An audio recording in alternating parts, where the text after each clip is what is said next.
Hello students, I welcome you to the trend analysis sessions in our mains master program, and today we'll be dealing with international affairs. So very interesting topic, international affairs. If we see overall trend within the GS2, so we have around from 2015 we have a consistent trend of 4 questions being asked. So before it was 1510, it was 12.5 into 4 marks, 4 questions, and after 1510 2 questions worth of 15 marks and 2 questions worth of 10 marks. So around 60 mark questions are coming now, and that's fine. Stable pattern is there, but international affairs utility first, if I talk about, so it is intrinsically connected to your internal security in your GS3, so that is there, right? If we talk about prelims integration, so prelims integration is relatively less, I'll say, because majority of the things in the mains exam are main centric, which are with like question answer, which do not reflect too much in the prelims, unlike the modern history. However, there is one area where you can focus and you can integrate your prelims and the IR preparation, and I'll discuss that. Secondly, with IR there are some issues while preparation itself, because if you see the questions of international affairs, the questions are not, so as to say, dynamic, though they are dynamic in nature, but the topics more or less are consistent. Okay, for example, look east policy, the topics are more or less consistent. However, the current affairs obviously give the thrust to it. There is one thing you need to identify and focus, that you do not need to read ball by ball commentary of an issue. For example, India China issue happened, right? Or India Nepal issue happened. We have already discussed that in our current affair location. Now, you don't have to read a lot of India-China issue again and again. You have to understand just the basic issue. Okay, what is the issue? What are the policy options India have? And that's it. If you start reading too many editorials now, for example, currently prelims is still far away, right? 3 months. Then mains is still a long away. In between, there can be some changes with respect to India. I'm not sure, but there may be another informal summit, let's assume, or the talks start happening at the top leadership. Then your answer will significantly change, isn't it? So just wait for it, and just before the mains exam, just 1 month or 2 months before the main exam, jot down all the 3 months before the main exam, just after prelims, jot down all the major important areas from which the questions can be asked, and that's it. This should be your preparation strategy in IR. Don't do answer writing too much into international affairs before prelims or way before prelims. That won't be too much helpful, right? So that being said, let us see what it's been the trend analysis. We will try to find out some of the areas what we can take from these things, and some of the areas which we can focus going forward. Let us start. So first, the syllabus. So syllabus is very easy. So they talk about bilateral, regional and the global groupings. Then the neighborhood relation itself is a very important plank of it. Then we have international institutions, agency, their structure and mandate, and some very interesting questions have been asked on it, I'll say. Then effect of policy and politics are developed and the developing countries. Now on the developing countries, no question must have been asked till now. Questions have been focused on the policy of United States, have been one of the central piece of international affair question in our UPSC, and the Indian diaspora, that is very important. Okay, so if we restructure the syllabus just like we have done in majority of our trend analysis session, so first is India neighborhood relation. So in that we will cover not only the continental neighborhood but also the maritime neighborhood, for example Maldives, for example Seychelles, small island state. The idea of Indo-Pacific is also can come into this, the Indian Ocean region. So this will all come in the India in neighborhood relation. String of pearls policy of China, that all will come in the neighborhood. China also you can consider in the neighborhood. Then bilateral relationships, then we have US, we have Russia, we have Israel and many countries, Japan. Then other developments in which you can include the policies of the developed nation and its impact on Indian foreign policy. You can count Indian diaspora and Indian policy with respect to Indian diaspora, how it has evolved and questions like that. Then with respect to international institutions. Now with respect to international institutions, if you talk about, so the topics such as WTO, has been recurrent in the questions because WTO holds very significant importance for developing countries like India, isn't it? And India has been vocal for the revival of this multilateral organism, multilateral international organization, sorry, right? So WTO, these United Nations, so these are the institute where which becomes highly relevant. Okay then, so let us see question year wise very quickly. We will sweep it through, then we will see question topic wise, just like we have done in the other trend analysis sessions as well. So if you see 2019 and 2018, so first before starting 2019 and 2018, you will see more analytical questions are there, and before that 2014 2013 you will see very straightforward questions being there. So the issue with the analytical question is there, then you have to, if you try to answer analytical question in a like simple way, for example, if the question, for example, let us see this question has been asked, India Japan relationship, and you start answering in a very point wise manner, okay, these are the area of cooperation between India and Japan, these are the challenges, this won't work here. You have to see the question and you have to analyze it and you have to answer in the context of the question. So wherever we read, in fact when we read India Japan relation, how we read, okay, these are the areas of cooperation, these are the challenges, this method won't work here. So you have to write in a very multi-dimensional way and always answer in the context of the question. Okay, right. So India Japan is there, you can see the questions in the neighborhood is not being asked, the questions on international institution is there, UNESCO. In fact, it was not in current affairs also, it was in current affairs 2 years back, UNESCO, the US accusing UNESCO of the anti-Israel bias. It's always remained in the news, but 2 years before it was too much in news. Okay, then India United States was in the news. India's image, right? So India's newfound role at the global level, that is always very important. 15-mark question has been asked. In 2018 you can see the same question. So India Israel was too much in the news, current affairs, right? The Israel Prime Minister has visited India, Indian Prime Minister has visited Israel. The talk of the de-hyphenation of the relationship between India and Israel was too much in news. Then you see very static component, Ashgabat agreement. Aspirants must have prepared for about the Ashgabat agreement in your prelims examination, but that becomes relevant in the mains exam. So you have to replicate some of the points of the Ashgabat agreement to that point. Here in these questions you have to show the multi-dimensionality. For example, implications.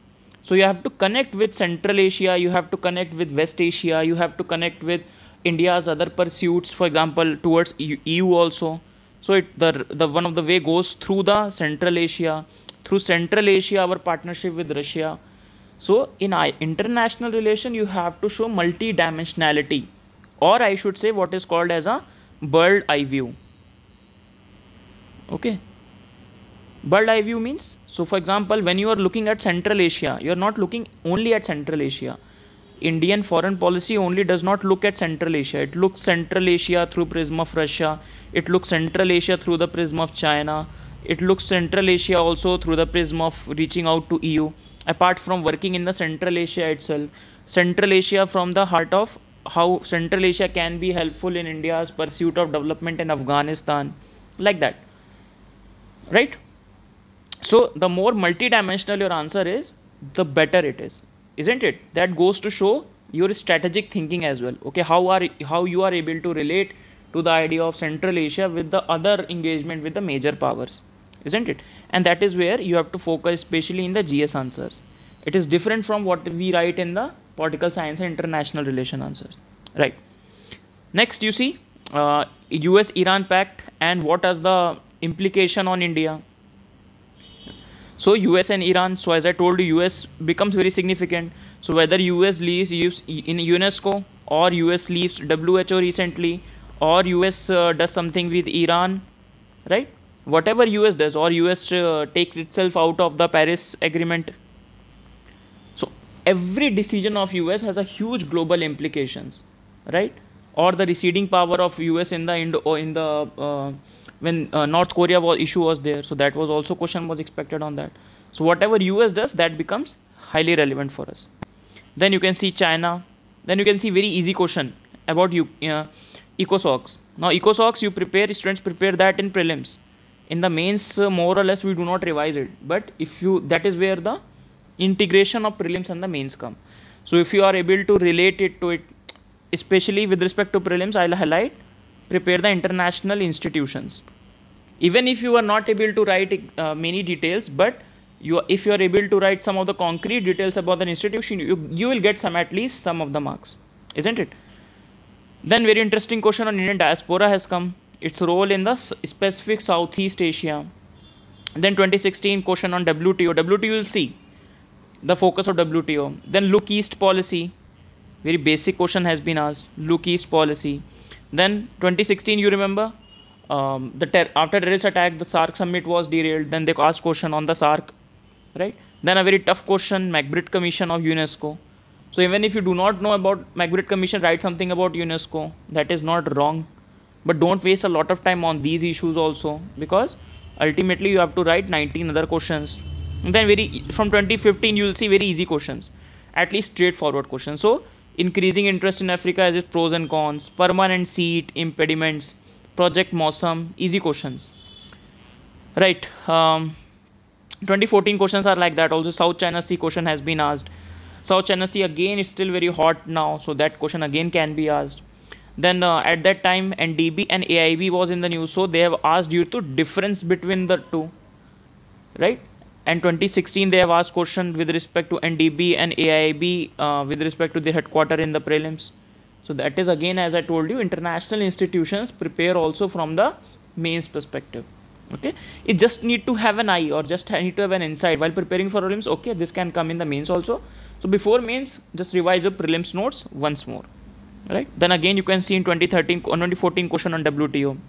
In 2013 one can see many questions on international neighborhood, but it was the first time the paper was set on the new pattern, so I won't take it, I will take it as an exception rather than as a norm, right? Now you can expect only 4 questions from international relations. Any question, extra question can be asked in internal security. For example, 2 times they have asked question on the CPEC. So there also you can see the significance of the international relation, because as I do the analysis of the internal security, I'll tell you, you should integrate with international relations. Why? Because one topic in internal security is the border management, right? So that is highly relevant with the neighborhood relations. Okay, so that is very relevant with respect to the neighborhood relations, right? So Indo-Japan, string of pearls policy, India, Sri Lanka, India, Maldives. Now we will see topic wise. So first, if we see neighborhood relation, so past 2 years, 2018 and 2019, no question has been asked. So you can expect question on the neighborhood relation first of all. Okay, specific to, we will see Nepal question can be asked, it was too much in news, or overall question can be asked in the neighborhood. India's big brotherly attitude question can be asked on it.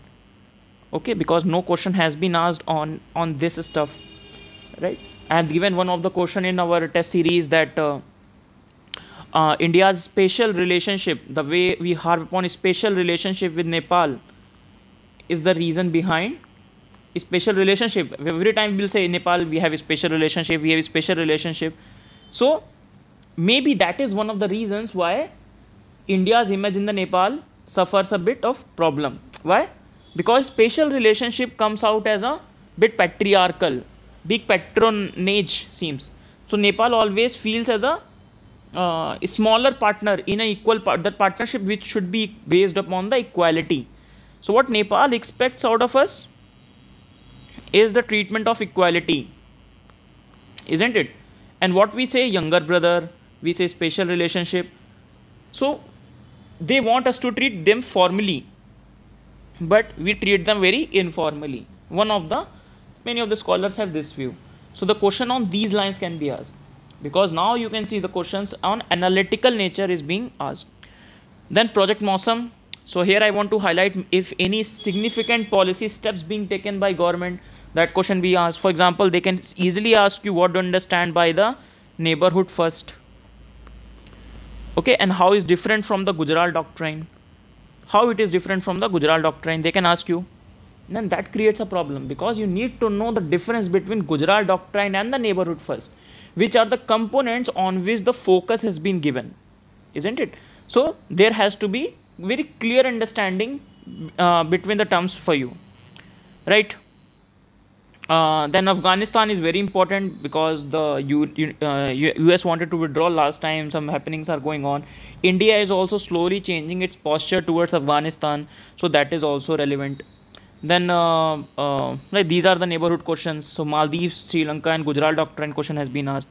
If we talk about other bilaterals, so India Japan has been repeated once. India United Nations, India Israel, Central Asia has been asked. India Africa has been asked. Okay, India Africa, India Japan, India West Asia has been asked. So what are the areas you can focus now? ASEAN has not been asked. So you can prepare well for ASEAN, or you can prepare and you should prepare also for Russia. No question on properly Russia has been asked. Okay, and especially when we are exploring the new areas in Russia, that is Far East in Russia, so that question can be asked. So also see what has been asked, right? That can also set up the tone. Okay, what can be asked also, and that is the whole point of this trend analysis, so as to finally identify many of the focus areas. Okay, right? Then we have discussed that newfound role in the emerging global order. So the idea is how India is emerging from a balancing power to a, this is the word being used in the US security strategy, from balancing power to a leading power. So earlier the world saw India, or the US saw India just as a balancing power in Asia. Balancing whom?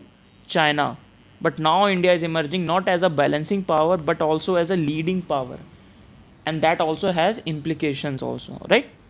Okay, then we have the diaspora question has been asked.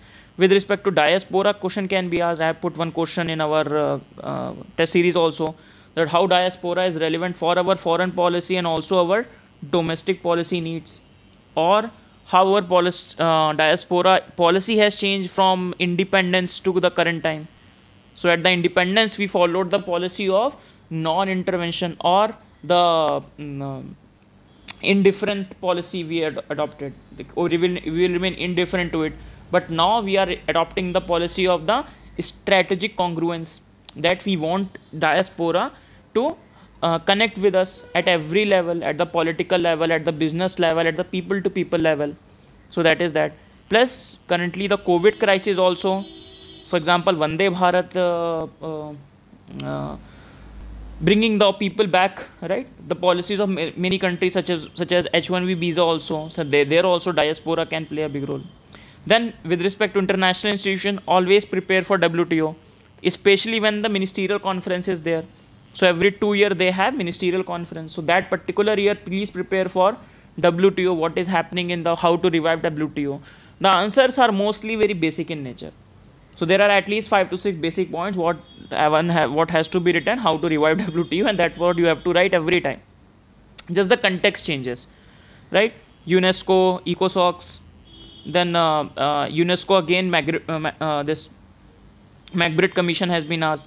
Then India's pursuit for permanent seat, right? One question can also be asked, is this pursuit futile, or we are wasting a lot of diplomatic energy in this? More, you can say it is more of an optional nature, but still in GS they can also ask to analyze or give your opinion whether India should spend its energy on waste its diplomatic energy on pursuing this target, rather focus on ourselves and let the other countries recognize our power, isn't it?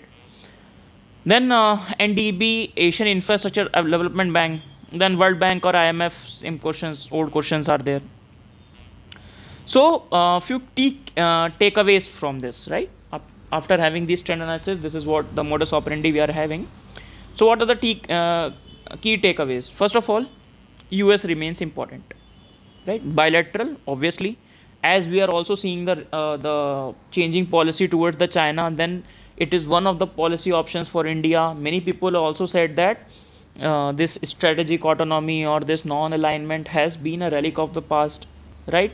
We should leave it and we should formally align with, not align, but we should formally say, okay, we are with US, something like that. Some scholars of this opinion. So that becomes relevant for us. Then we have seen, so US intervention in many of the areas, whether it be Iran, whether it be Afghanistan, whether it be South China Sea. So how US goes about it?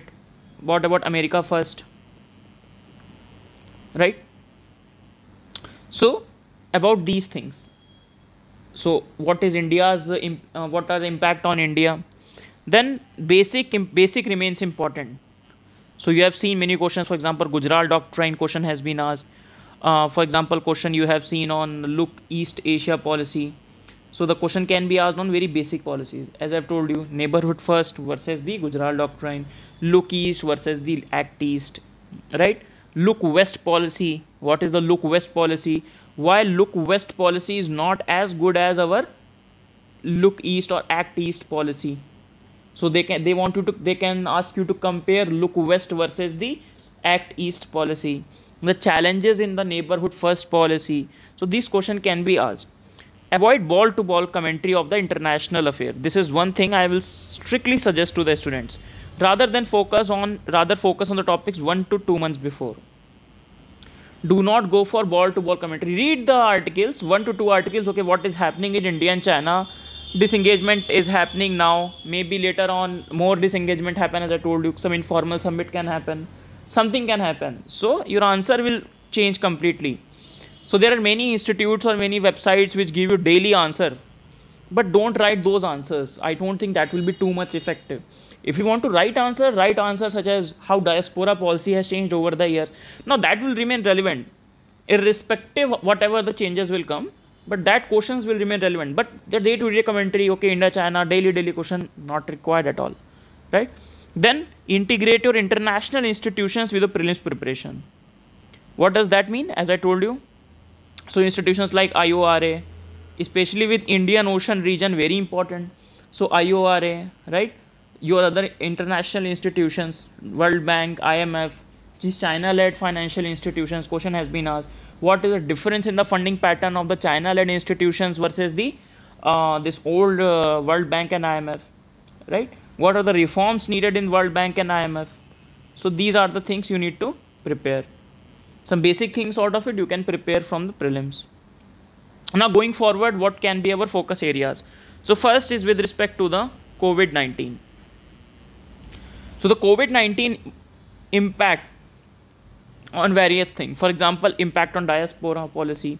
Then why it showcases that we need to focus more on global cooperation rather than the isolation, right? Isolation will not work. If we make walls, that will not work. We need to make bridges. Very good line from the which movie? Black Panther. Very good line. You can use that line in essay also. So the COVID-19 makes us realize that we need a more integrated world, right? Then China and around topics. So may not be border dispute, may not be asked, but how the relationship go in the future or what policy options we have. For example, engagement, more aggressive engagement with Taiwan, more either we should play the Tibet card or not, right? So these are the points. How China, Pakistan axis or China, Pakistan and emerging Russia axis can be there and what can be the problems with respect to that. Then the neighborhood. So Nepal boundary issue, CA, Citizenship Amendment Act and its impact on the Bangladesh issue. Then Chinese impact on Bhutan or Chinese assertiveness on the Bhutan.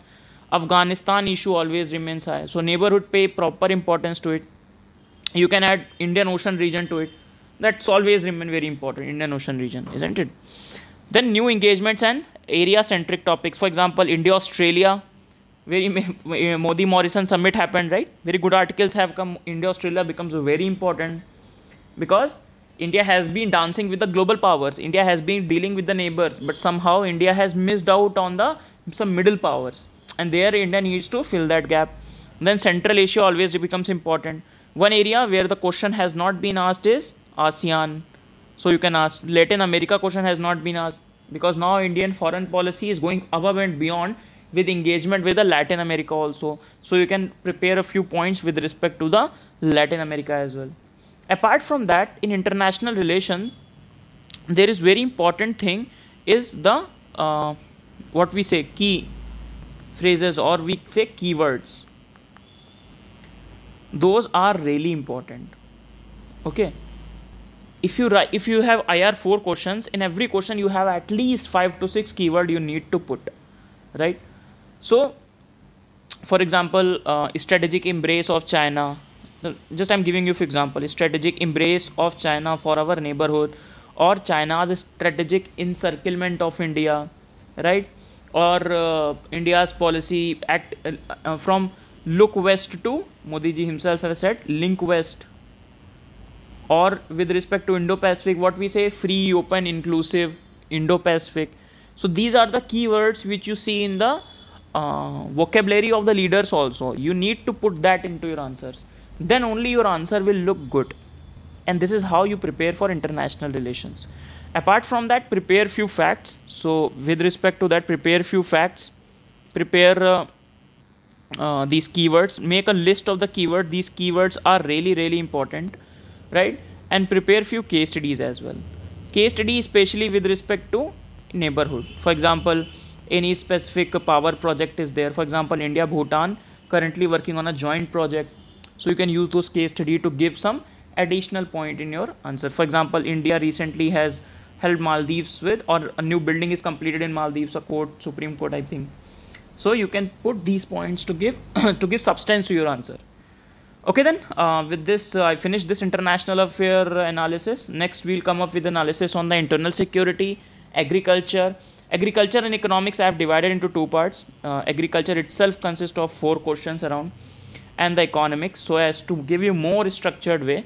So agriculture and economics, then internal security, then disaster management is also uploaded along with it.